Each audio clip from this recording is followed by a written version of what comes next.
Hello, everybody, and welcome to Salt Lake City Department of Public Utilities presentation about its 2020 Water Conservation Plan update. Uh, I'm Laura Briefer, the Director of Salt Lake City Public Utilities, and I have here with me our Water Conservation Manager, Stephanie Dewar, as well as our engineering consultant from Bowen Collins, Keith Larson. Both of them have been instrumental in developing this plan. Um, the 2020 Water Conservation Plan updates our 2014 plan and is a very important planning tool for us. We serve drinking water to Salt Lake City as well as several communities along the East Bench, including Mill Creek, Holiday, Cottonwood Heights, as well as small portions of Murray, Midvale, and South Salt Lake. Our water service area is more than 360 residents and covers quite a broad area. We take our stewardship of our water resources very seriously, and we would love your feedback and time to listen to our water conservation plan update. So with that, I'm going to turn it over to Stephanie Dewar and Keith Larson. Thank you. All right. Hi. All right, everyone, just bear with me. I'm going to open up the presentation and share my screen. It'll just take me a second here.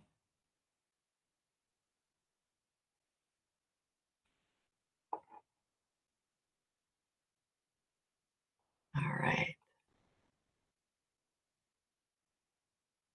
Everything's just a little bit slow. All right. I hope you can all see the screen now. My name's Stephanie Dewar. I'm the Water Conservation Manager for Salt Lake City. Thank you so much for taking the time this morning to join us in this presentation about the Water Conservation Master Plan 2020. And for those who you'll be viewing later, thank you also for taking that time out. So you might wonder why we need a plan about conservation. Don't we all know we need to conserve, and don't we all basically know how to conserve? Well, the thing about having a plan is, one is it's required. So Utah State Code 731052 requires that water providers with more than 5,000 connections prepare a water conservation plan. There are some specific requirements within that language about what is to be included in the plan, and we have addressed those issues as well as including other aspects that we think are important to our own community and service area and utility. Also, having a plan helps us to budget. It helps us be more innovative. It ensures that our programming occurs across our entire service area for all our water connections and all of the different types of customers that we have. It helps us appropriately and correctly assess our water supply and demand and establish goals that are meaningful so that we can achieve and sustain our necessary levels of water use reduction. And then lastly, conservation planning helps ensure that water use reductions occur in a way that minimizes negative impacts to the community, our economy, and the environment. So this plan includes a number of chapters. One addresses our future water supply and water demand. There's an analysis of historical water use. There's a chapter on the 5, 10, and 40-year goals for water conservation. There's a chapter on the water conservation program practices, which are the programs that we will do to help us achieve our short and long-term conservation goals. And there's a communication plan that helps guide us in this public rollout, and as importantly, in the implementation of the plan itself, because unless we don't act the plan, we won't achieve our water conservation goals that will be critical to our current and future water supply and our community. So yeah, this is a plan and it's a piece of paper, and you might think, well, why is it important? Well, one is it helps us in all of our water planning efforts. The plan will help us achieve our short and long-term water conservation goals. And you all have a very specific role in this. One is, in the end, it's our water users that actually do the conservation, implementing and acting out the plan. So one thing you could do is review the water conservation plan, which is now online. You can take our survey. We're asking that folks complete the survey by October 30th so we can have time to review all the comments and address those. once the plan is adopted, participate in water conservation program opportunities, help us reduce water use. And, this is not just a home activity. We encourage you to take water conservation to your workplace, to your school, where you recreate, and encourage them to take part in conservation planning. They're welcome if you have a workplace or a school and you'd like to learn more about how to conserve in those places. Please feel free to contact me, and I'm happy to help develop a conservation plan for those places. So as Laura mentioned, our service area isn't just Salt Lake City. It also covers Salt Lake City, Mill Creek, Holiday, Cottonwood Heights, and portions of Murray, Midvale, and South Salt Lake. We have over 90,000 connections, and we serve over 360,000 people. And by the way, during the day, at least before COVID-19, about 150,000 people came into our service area to work, to go to school, to use the variety of institutions that are available here, or to recreate. The red and blue areas on this map indicate portions within our service area that, while they receive water from the service area, they also have independent sources. So Chapter 1 of the Conservation Plan includes supply and demand. So an important thing to know when we calculate what our future supply is, we don't look at our best scenario. We actually look at our historic, our water supply during dry periods. This ensures that we have adequate water supply in those lower water periods so that we can meet demand within our community. The other thing we do that's very important is we don't have a plan to use every single drop. It's always important to set something aside for unexpected events. So our plan allows for 15,000 acre feet of reserved water that will help us mitigate impacts from potential events like equipment failure, earthquake, which we've now all experienced this last spring, wildfire, and drought. Now, without additional conservation, we will exceed our planning supply by about 16,000 acre feet annually if we don't increase our conservation levels. So it's important that as we look at this plan and implement it, that we keep that in mind, but also know that we've done a great deal of conservation in the past, and we are well on our way to doing what we need to do for to meet these future goals. Now, this is just a chart to show you that without additional conservation, we'll exceed our water supply over the next 40 years. Do remember, though, over the last 20, we've really built in a strong conservation ethic within our service area, and we've worked hard to preserve this limited resource. We have new goals now, and we need to work to ensure that we meet those goals in order to sustain and protect our supply for current and future generations. When we look at demand, by the way, we don't just look at households. Our service area is really complex. We have homeowners, we have renters, we have apartment dwellers, but we also have a vast and complex commercial, industrial, and institutional customer base. So we have lots of different kinds of businesses, and we look at those uses as well. We also look at those uses both indoors and outdoors, and this is how we help determine our total water use, but we also consider it within each of these smaller categories. In historical use, by the way, 16,000 acre feet of water reduction may sound like a lot, but we've already accomplished so much. Since 2001, we've reduced our total demand by 27%, actually a little bit more. We've reduced peak day by 31%. Peak day is really a critical measure for us. Peak day is the day of the year that we use the most water on that day. And we use this measure to determine the size of our infrastructure. So when we consistently work to reduce that peak day demand, our infrastructure lasts longer because we don't have to make it bigger to address increased demand because of growth. And we've reduced that peak day demand by 31%, and we've done it consistently, which means our engineering group can now design infrastructure with that reduction in mind. Also, as a community, we have saved 16,000 acre feet each year. Now, this is averaged over the last 19 years of our water conservation effort. This is tremendous, and it puts us on the path of achieving our next conservation goals. So we're going to talk a little bit about what gallons per capita means, and it's an important statistic, but it's easily misrepresented.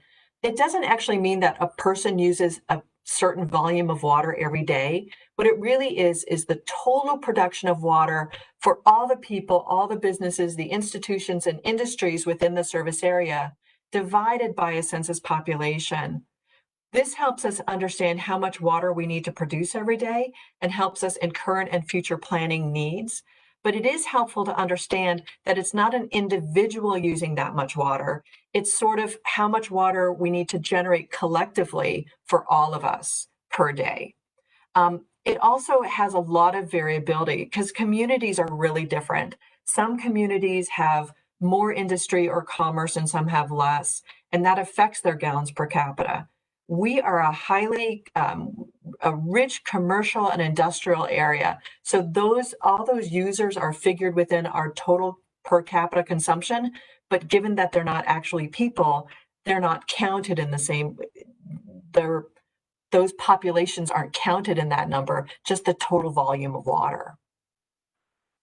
Now, as we look at water use, both as a historical context, but also for our future demand reduction goals, we look in these classifications, but also in a lot of subclassifications. So you can see we do a lot of detailed analysis to determine who and how we use water so we can set really important and meaningful goals, but also develop programs that help us address how we're using water and to meet those reduction goals. Here's just another example of how we look at water use by classification. So on the chart on the left, you can see this is our volume of water use by classification, and that was the residential, commercial, institutional, and industrial. And it would look like our combined commercial, institutional, and industrial water users use more water than any other classification, which is true. But when we break that water use out by subclassification, we can see that single-family residences use more water than any other subclassification group. But that doesn't mean that the other groups don't have a role in helping us reduce our water use. This is something we all have to do together. This is just another chart of how we break down or communicate how we break down water use by subclassification. And this focuses on indoor versus outdoor. And you can see, again, we have lots of different subclassifications and we're complex in how we use water, but we spend a lot of time analyzing water use at this level so that we can understand how we've used water, so we can understand how to guide us in future water use.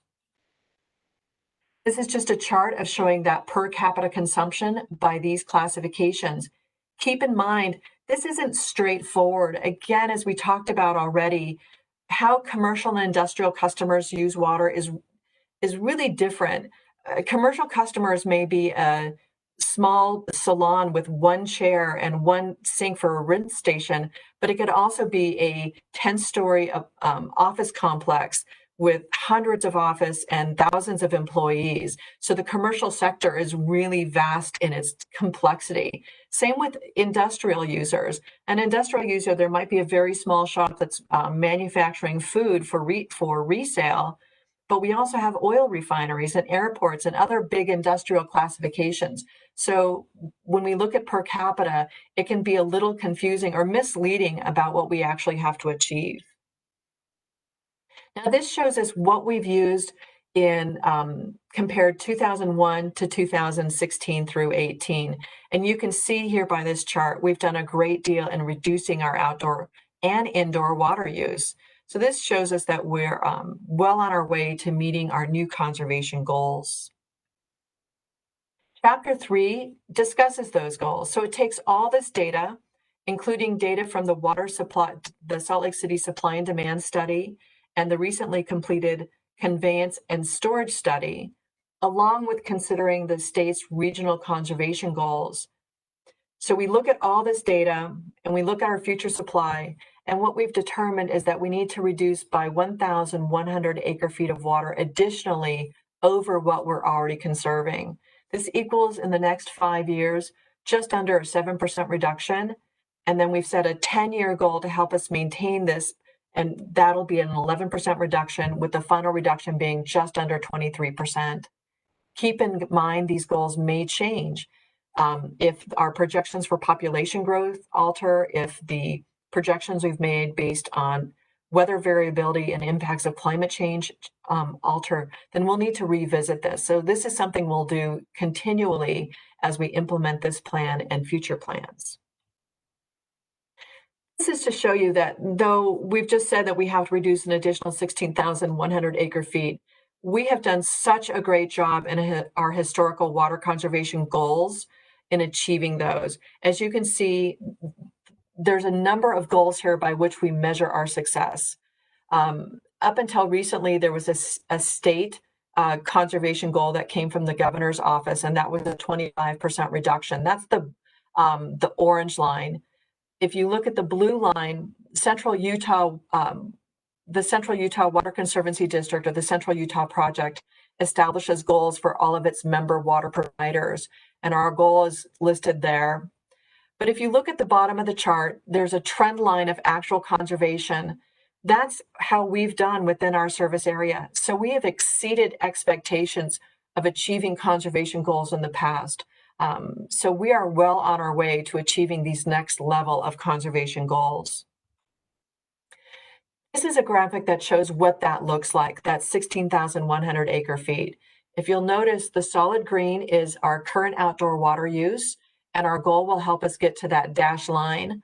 The blue band of color is our current indoor water use, and our goal is to get below that blue line. And this is for all of our water users across all of our classifications. This is just, again, that summary of that initial table at the front of what our conservation goals are over the next 5, 10, and long-term 40 years. It sounds like a lot of water, but when you look at it by sub-classification, for instance, the average household will only need to reduce water use by about 21 gallons of water indoors and 43 gallons of water outdoors each day. This isn't an impossible goal. We have lots of information and programs to help us achieve this. And for more information, you can visit the website here that's listed on the screen. Chapter 4 has all these programs identified. We've selected our programs because they help us actually reduce water or eliminate water waste. They support and enhance our stewardship ethos. They have community and political support. They are fair and equitable. And they provide a cost benefit to the city as well as to all of our water customers. All of our programs are divided into these 5 categories: outreach, economics, utility, policy and law, and research. The utility program is to ensure that the Department of Public Utilities always acts in a way that models conservation and appropriate stewardship roles, because if we're asking everyone else to conserve, we need to make sure we're doing our best to also help conserve. We have a lot of resources to help folks meet these conservation goals, and these resources aren't just for homeowners, they're also for businesses and all of our water users. You can visit our webpage, which is slc.gov/utilities/conservation. We have a landscape website, SLC GardenWise, which has virtual garden tours of water-wise landscapes within our service area, really different kinds of landscapes from lots of different styles, and it's a fun site to visit. Another resource is Seawell. We partner a lot with Utah State University and Seawell, which is the Center for Water Efficient Landscaping. And it's that group that performs our water checks, helps us with the water maps analysis, and so many other programs. And then I'm also here to help in any way I can, and the whole department here is here to make sure that we meet our conservation goals. Chapter 5 is our outreach and communication plan. This provides information not only for this plan rollout, but as importantly, for the implementation of the plan. So to make sure that we get this plan out to as many people as possible, and so that people know what they can do and what is expected, so that we can achieve these important water conservation goals over these next 5, 10, and 40 years. And that's it. Please feel free to share this presentation with anybody that is interested, and to visit our website and take our survey. Now I'm going to stop sharing my screen. Thank you so much, Stephanie. This is really an area that I know I'm passionate about, and Stephanie has devoted how many years to this? No, you've been our water conservation manager for quite some 19 time. years 19 years, and you've done a and fantastic 6 job. months. So at this point in the presentation, we would love to answer any questions or receive any feedback from anyone who might be listening in right now. So I'm checking in our chat here, and we have a question. It says, will my water rates increase as a result of this plan? Do you want me to take that, Laura, or do That'd you be want great. to? Yeah, go ahead. Well, they won't increase because of the plan, but the reality is water rates will increase incrementally over the years. This is because all manner of costs go up. Regulations affect that. Future water supplies will be limited. But what the plan will do is, when we implement the plan, it means as individuals, if we conserve water, our individual bill will be lower than it would be if we didn't conserve. But also, it will help us control costs as we collect, treat, and distribute water. For instance, if you remember that chart about the peak day demand, as we reduce water use for peak day delivery, that means future infrastructure can be designed to meet that lower level of it has more capacity, so infrastructure lasts longer, and that helps us keep costs in check. So the utility works very hard across all of its divisions and operations to manage costs to be as efficient and as effective as possible. We really respect that our operational funds come from ratepayers. So we do everything we can to be as responsible with that as possible. But yeah, rates are going to go up, but it's about conservation helps us, make it pennies and not large amounts. I'll just add, Stephanie, thank you for that. A really good concrete example of how water conservation can actually help us be more fiscally responsible. Salt Lake City Public Utilities also has a sewer utility, and many of you may have heard that we are rebuilding our sewer treatment plant. It's over 55 years old and has to meet new requirements for water quality. But one of the things we found is that because of water conservation, we haven't had to increase the capacity of that sewer treatment plant. In a way, actually, we've stayed pretty much stable on that. And in the past, we thought we were going to have to increase it a lot more, but conservation has allowed us to maintain the capacity that we have today for the long term. So that saves our ratepayers money.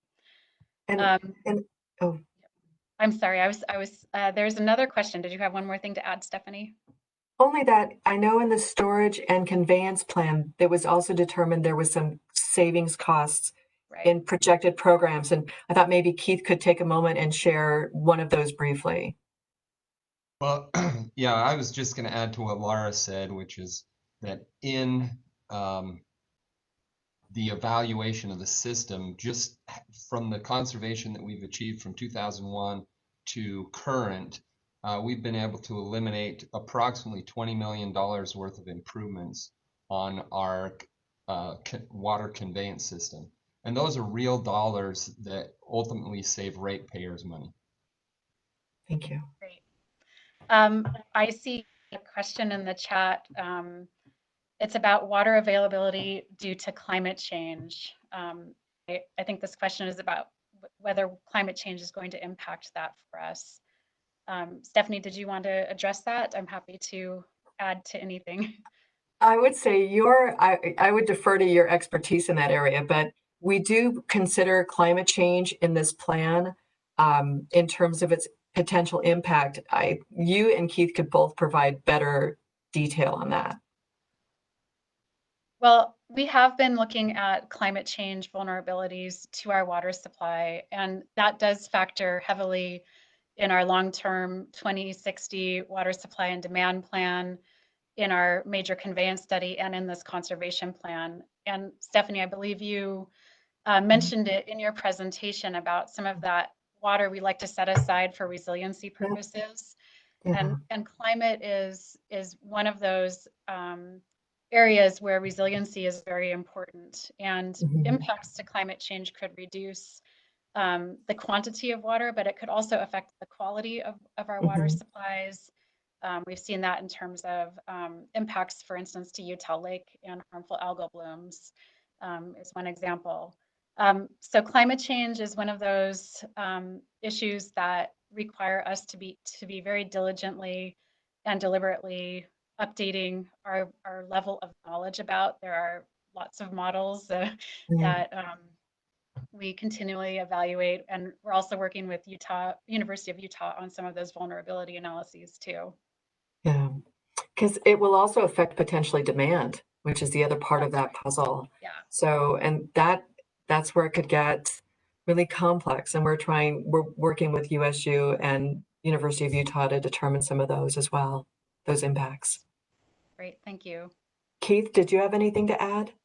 The only thing I will add is that in establishing our current conservation goals, we have included, as Laura mentioned, some of that resiliency water, which allows us to have, between a 10 to 20% buffer for potential increases in demand or decreases in supply as a result of climate change or other issues that affect our water supply.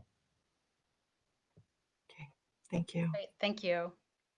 I think I saw a previous question in the chat surrounding lawns. Oh, And I see. it was really just a single word. It said lawns. So Stephanie, I know you've done a lot of research about landscape and about turf Yes. specifically. So I'll turn that over to you. Thanks. So, lawns get a bad rap. And it's not so much that lawn is wrong for us, but that we choose the wrong kind of lawn. And then we don't water it the way it really needs. We overwater our lawns much more than is required. Um, so, we are not proposing a formal reduction in lawn area at this point, assuming we can meet our outdoor conservation goals.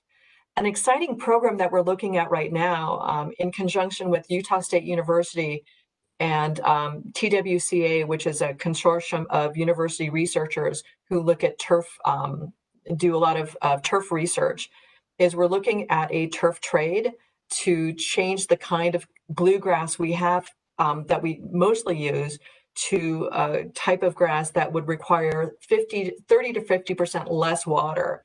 Um, Lawn actually brings a lot of environmental value. It helps protect stormwater quality. It helps support soil health. It reduces heat island effect and so many other things. I'm part of a group called the Alliance of Water for Water Efficiency, and it's a national organization, and I'm on both the education and research committees. And one of the discussions that are coming up is in some communities that they've removed lawn, they're now finding they're experiencing higher heat island impacts. And we want to make sure that we can forestall some of the negative impacts to our conservation programming. So really it's about learning which grass to pick and how to water appropriately. And we have the water check program, water maps. We're looking at turf programs. We have a great program right now with the golf department, in conjunction with Utah State University and the United States Department of Agriculture, trialing seed for the rough and naturalized areas. And this fall, we're going to be planting 6 acres of grass that will only be required to be watered about once a month in an area that's being watered right now, sometimes once or twice a week. So there's lots we can do to reduce water demand on lawns. And we're working hard at making all that available. There's a follow-up question here Ooh. too, and I've often wondered how best to talk to my neighbors about saving water and even wasting water during the day on their lawns. Well, certainly that can be, it depends on the relationship you have with your neighbor. And you know, if you have a friendly relationship, it's certainly easy to go over and say, hey, by the way, did you know? And we have brochures on our website that provide guidance on how to water your lawn. If you are uncomfortable having that conversation, you are very welcome to contact me either via email or my phone number, and I'll reach out and gently chat with people about alternative ways to manage the water use on their lawn. We also have a great program called Water Check, which is free to the community. And these are basically irrigation assessments conducted by Utah State University. And they provide detailed analysis of both system efficiency, but even better still, how a specific irrigation system can be made better so that more water can be saved while still supporting a healthy and attractive landscape and lawn. So we have lots of ways we can communicate this information.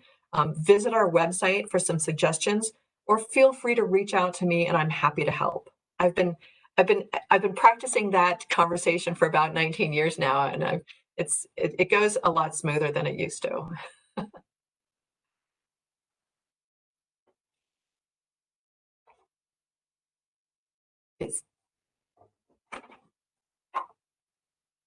Oh,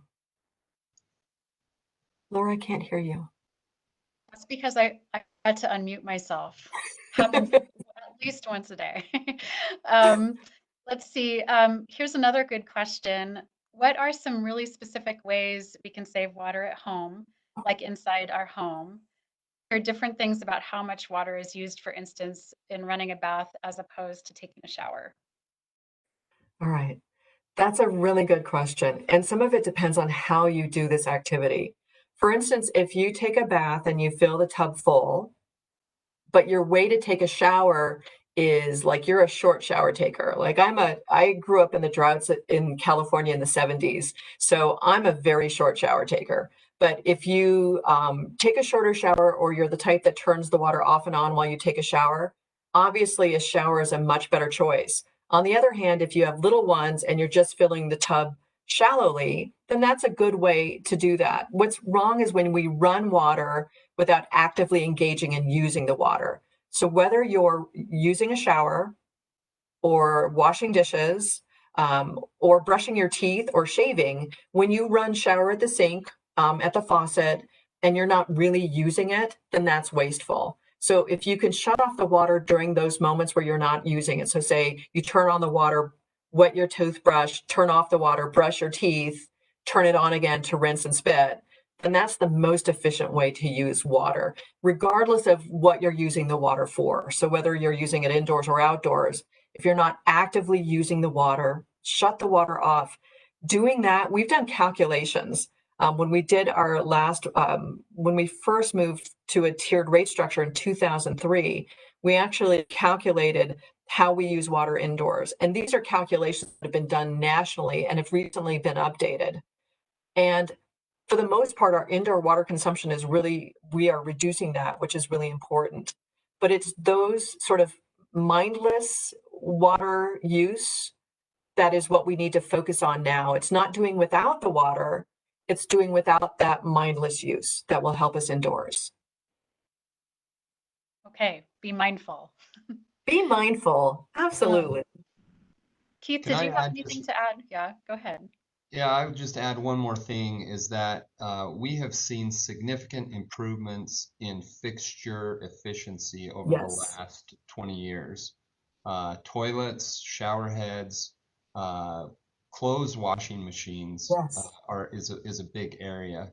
So just as you are replacing fixtures in your home, looking for those that are most efficient, that have the EPA WaterSense mark on them and have lower water use is a great way to just start off with savings in your home.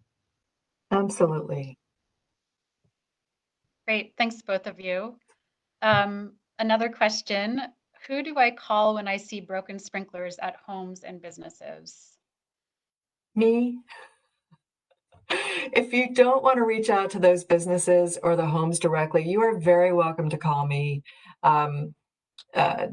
Customer service and here at Public Utilities and I take these calls all the time.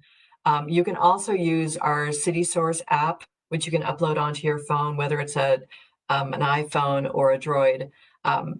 And you contact me, I reach out to the property owners. I frequently, if it's a commercial building, will work with property management companies. And we work to help them reduce their water use and make improvements. We've actually been very successful in this area. Just this last spring, we reached out to a property owner who is responsible for 5 properties in our service area. And it was a new company taking over these properties. And they actually signed up for water checks on every single one of their properties that they manage, even the ones outside of our service area. And they've already reduced their water use by over 12%.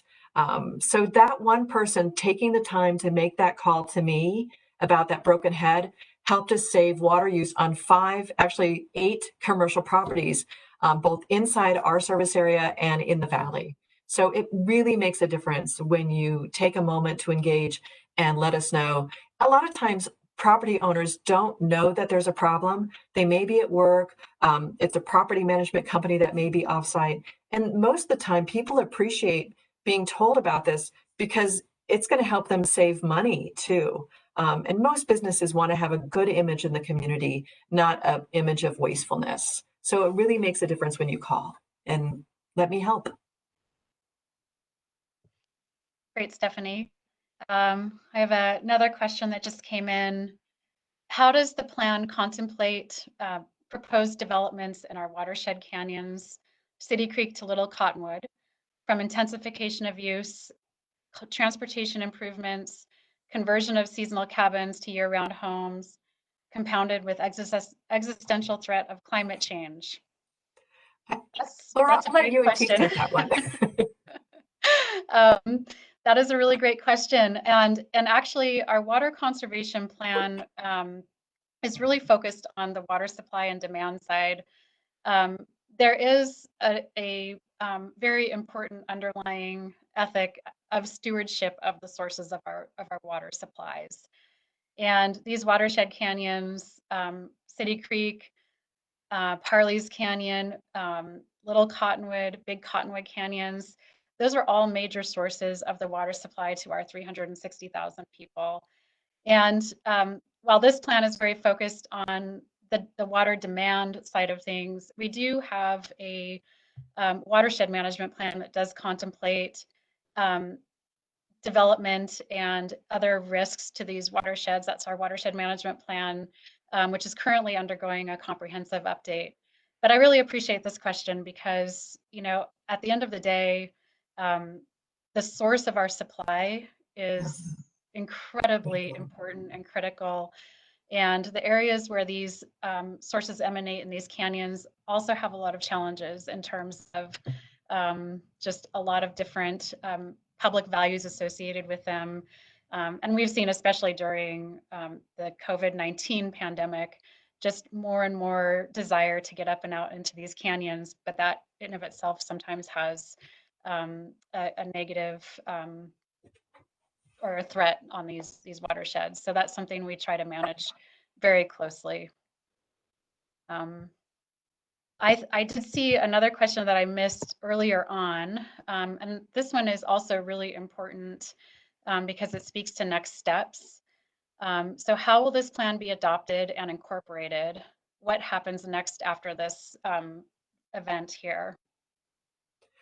Well, first we have this public review period and we're soliciting comments from the community. We'll review those comments and incorporate what we can. There's some things that the public, let me rephrase this.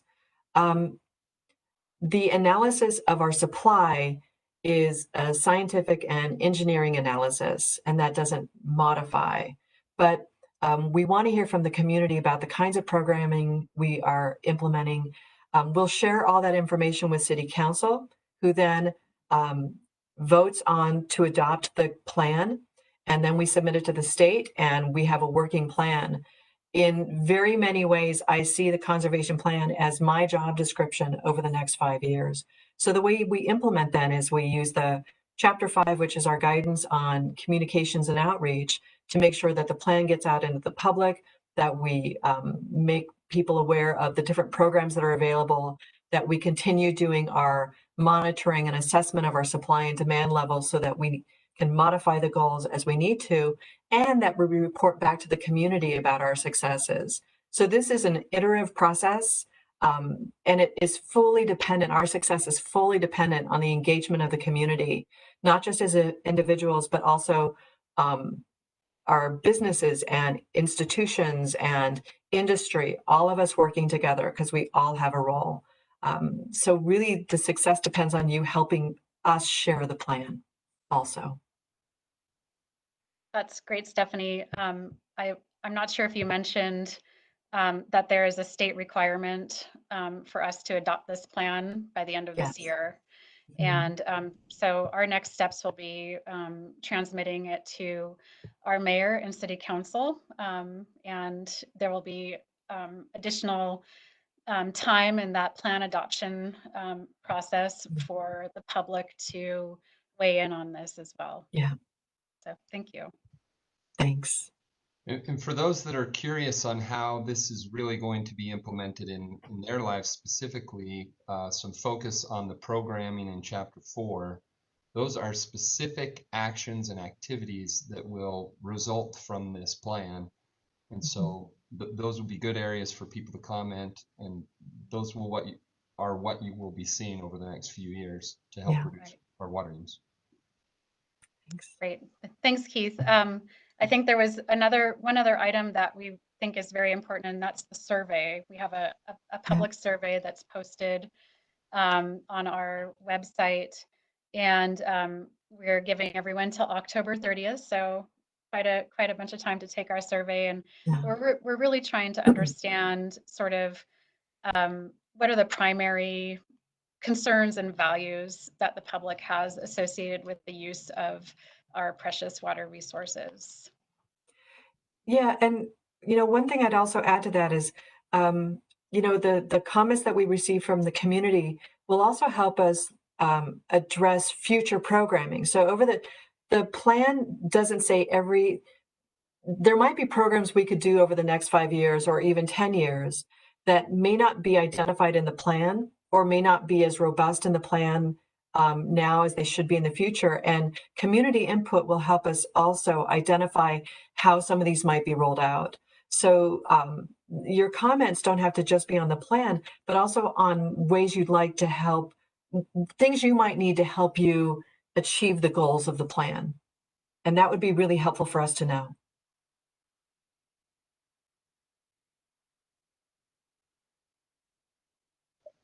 You're muted one more time, Laura.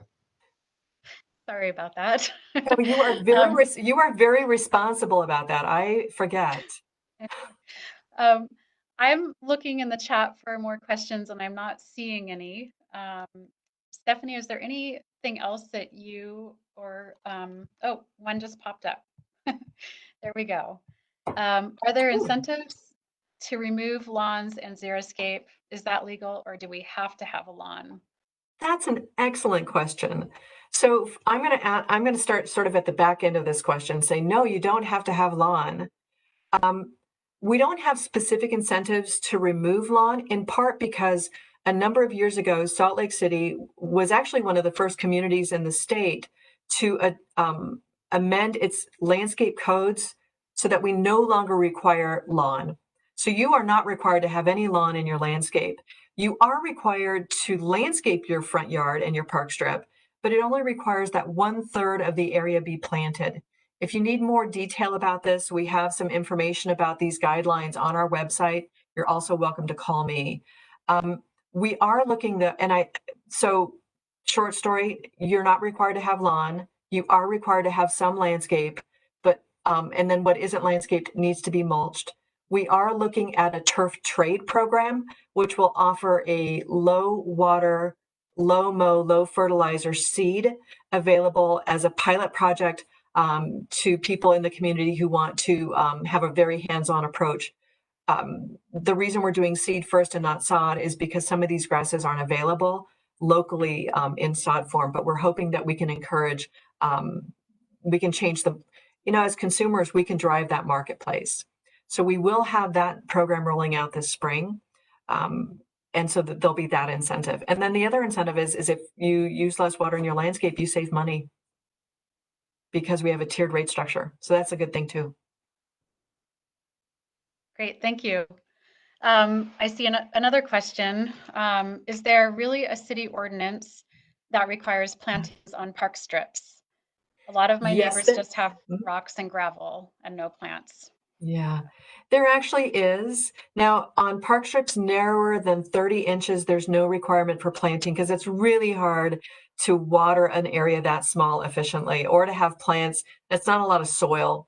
But in larger park strips, you're required to plant 1/3 of the area. The 1/3 measurement is based on the ground plane, so not a tree canopy, but bushes on the ground. There's some restrictions on what you can and can't plant based on public safety and height. And then we also have some recommendations about how to water spaces like that.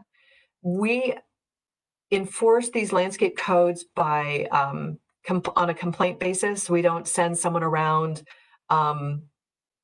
to cite people unless there's a complaint. So if you're concerned about someone's landscape, you're welcome to contact me. I can reach out to the property owner or contact zoning enforcement, and they can help address these issues. Thank you, Stephanie. I see another question. How often and how much should we be Ooh, watering trees? And a side note on that, so many were lost in the windstorm. We need to save the yeah. ones we have. Absolutely. And trees are a critical component of our landscape, and they help with water quality. So, when people say, well, we should only allow native plants, that would eliminate a lot of our high canopy trees that are so valuable to us. So watering to maintain them is important. We have a brochure on our website with specific guidelines about how to water trees. Also, Salt Lake, the SLC GardenWise has specific information about watering specific species of trees. A short answer to how to water trees is less frequently, more deeply. So a little bit of water over a long period of time. Trees and lawns, it's a little tough for them because they get watered a lot and it causes the roots to be shallow. And I did notice driving around that a lot of the trees that fell were trees that were in lawns. And this is tough because, trees and lawns is a aesthetically really pleasant thing, but it may not be the best choice of where to plant a tree for its long-term health. But watering trees less frequently, more deeply will help them develop deep, deep roots so that they're more likely to withstand not only wind events, though hurricanes, that's a tough one, but certainly short and medium length droughts as well. But again, visit our website. We have specific guidelines on tree watering. Great. Well, it doesn't look like we have any more questions, and we're starting to near the end of our time here. So, Stephanie and Keith, is there anything you would like to share as final thoughts before we wrap up? I guess the thing that I would share as the engineer who's been tasked with doing the planning associated with future growth and helping city leadership understand what needs to happen for the future is just to reemphasize Stephanie's opening thought that without conservation, even if we were to develop all the water sources that we know of, we are not going to be able to meet the future needs of the city and its residents. So conservation is just such an important part. It's an essential part of our long-term plan for meeting our water needs. So very important that people get engaged and help us to meet these important goals for the future. Thank you.